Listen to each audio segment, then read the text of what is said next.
بسم اللہ الرحمن الرحیم۔ سامعین کرام، ایک شخص تھا جسے شیر پالنے کا بہت شوق تھا۔ اس نے کوشش کی، ایک جگہ سے شیر کا بچہ حاصل کیا اور اس کے لیے بڑا خوبصورت پنجرہ بھی تیار کروایا، اور جو سہولیات اس کے لیے ممکن تھیں وہ شیر کے بچے کو اس نے پنجرے میں دیں، اور روزانہ تازہ گوشت اس کو وہاں پر سپلائی کرتا، تازہ گوشت اس کو ڈالا جاتا۔ وہ بچہ آہستہ آہستہ بڑا ہوتا گیا، آپس میں ان کی محبت بھی بڑھتی چلی گئی۔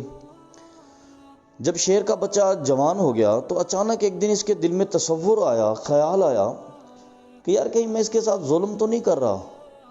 میری محبت کا تقاضا تو یہ ہے کہ اس کو آزاد کر دیا جائے، محبت کا تقاضا تو یہ ہے کہ اس کو جنگل کی فضا دی جائے تاکہ جنگل میں جائے، بھاگے دوڑے، جنگل میں شکار کرے، جنگل میں کھیلے، جنگل میں کودے۔ اس کے دل میں یہ خیال آہستہ آہستہ اتنا پختہ ہوا کہ اس نے شیر کے بچے کو لیا اور جا کر جنگل میں چھوڑ دیا۔ جب اس نے اس شیر کو جنگل میں چھوڑا تو محبت تھی، اب اس کو چھوڑ کے واپس جانے کا بھی دل نہیں چاہ رہا تھا، تو وہ ایک درخت پر چھپ گیا اور اس نے یہ دیکھنے کی کوشش کی کہ یہ شیر کھیلتا کیسے ہے، میں اس کو دیکھتا ہوں، یہ بھاگے گا دوڑے گا، میرا دل خوش ہوگا۔ یہ سوچ کر وہ ایک درخت پر چڑھ کے بیٹھ گیا۔ اس نے کچھ دیر کے بعد دیکھا کہ کتوں کا ایک غول آیا اور اس نے آ کر اس شیر پر حملہ کر دیا۔ وہ 4-5 کتے جو تھے انہوں نے مل کر اس شیر کو مار دیا۔ اس بندے نے سے نتیجہ یہ نکالا کہ میں نے شیر کو پال تو لیا تھا، لیکن شیر کی نیچر کے مطابق، فطرت کے مطابق میں نے اس کو شکار کرنا نہیں سکھایا، جس کا نتیجہ یہ ہوا کہ جنگل کے کتوں نے اس شیر کو مار دیا۔ سامعین محترم، آپ اپنی اولاد کے ساتھ بڑی محبت کرتے ہیں، اسے پالتے ہیں، اسے پوستے ہیں، اسے جوان کرتے ہیں، آپ ان کی تربیت کی طرف بھی توجہ دیتے ہیں، ان کو مہنگے سے مہنگے اسکول میں داخلہ دلواتے ہیں، ان کا بیڈ روم انتہائی قیمتی فرنیچر سے بھی آپ مزین کرتے ہیں، ان کے کھانے کا بھی آپ خیال کرتے ہیں۔ یہ سارا کچھ کرنے کے بعد لیکن آپ اسے حالات سے لڑنا نہیں سکھاتے، آپ اسے معاشرے کی تکلیفوں سے جنگ کرنا نہیں سکھاتے، آپ اسے معاشرے کے مسائل سے نمٹنا نہیں سکھاتے۔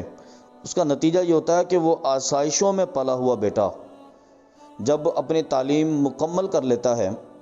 وہ آسائشوں میں اور ناز و نعم میں پلا ہوا بیٹا جسے آپ مختلف انواع و اقسام کے کھانے مسلسل کھلاتے تھے، جس کے آرام کا آپ خیال کرتے تھے،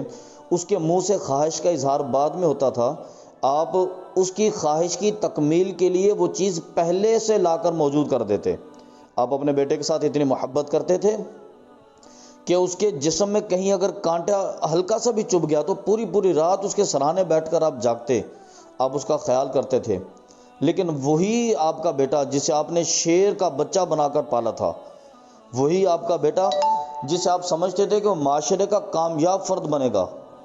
جب اتنی آسائشوں سے نکل کر زمانے میں پہنچتا ہے، اسے تکلیفوں سے لڑنا نہیں آتا،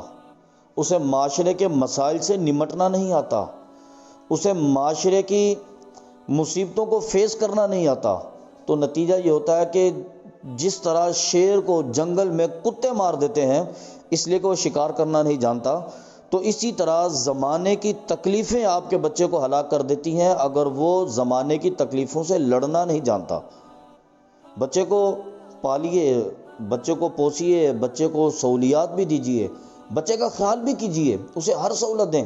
لیکن اس کے ساتھ ساتھ بچے کو معاشرے کی تکلیفوں سے نمٹنا سکھائیے۔ آپ اپنے بچے کی تربیت ایسی کریں گے، خدا نہ خواستہ اگر اس پر کبھی آزمائش آئے تو وہ آزمائش میں صابر شاکر بن کے اس آزمائش سے نمٹ سکے۔ آپ اپنے بچے کی ایسی تربیت کریں کہ اگر کاروبار کے اندر اسے کبھی مشکل یا تکلیف آئے تو بجائے وہ جزا فضا کرنے کے، بجائے وہ چیخ و پکار کرنے کے، بجائے رونے کے، بجائے ناشکری کرنے کے، اپنے اس تکلیف کو فیس کرنا جانتا ہو۔ آپ اپنے بچے کی تربیت ایسی کریں کہ وہ جب بڑا ہو کر خاندان کا سربراہ بنے تو پورے خاندان کو یکجا کرنا جانتا ہو۔ آپ اپنے بچے کی تربیت اس انداز میں کریں کہ جب وہ جوان ہو کر شادی کر کے خود باپ بنے تو اپنی اولاد کی تربیت کرنا جانتا ہو۔ اپنے بچے کو معاشرے کی تکلیفوں سے نمٹنا سکھائیے، خاندان کے مسائل کو ہینڈل کرنا سکھائیے، یہ آپ کے بچے کی بہترین تربیت ہوگی۔ وگرنہ آپ یاد رکھیے کہ آپ کا وہ بچہ جسے آپ نے شیروں کی طرح پالا تھا، تو زمانے کے کتے اسے ہلاک کرنے کے لیے تیار کھڑے ہوں گے۔